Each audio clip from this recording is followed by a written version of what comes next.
Magandang umaga, ngayon po ay araw ng linggo, October 1, 2023. Update po muli sa lagay ng panahon. Patuloy pa rin namin monitor ang bagyong Jenny at nagpapaulan ito sa ilang bahagi ng bansa ang extension ng nasabing bagyo. Hindi pa rin inaalis ang posibilidad na maglandfall ito sa extreme northern Luzon at sa Lunes isa na itong typhoon category.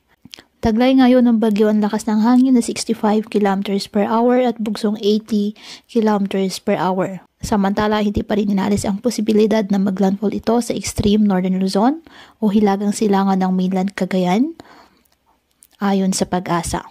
Posible naman magtaas ang tropical cyclone wind signal sa extreme northern Luzon ngayong araw o bukas. Inaasahang patuloy na lalakas at aabot sa severe tropical storm category at patuloy pa itong lalakas at posibleng umabot sa typhoon category sa araw po ng Lunes o Martes. Ang habagat ay maaaring palakasin po o i-enhance ng nasabing bagyo na magdudulot ng mga paminsan-minsang pagulan sa kanlurang bahagi ng Southern Luzon at Visayas.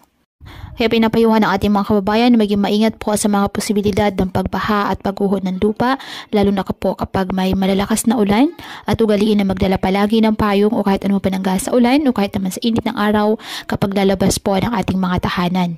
At yan po muna ang update sa lagay ng panahon ngayong araw. Muli patuloy po tayo na mag-ingat at palaging tandaan, God loves you. Stay safe and God bless.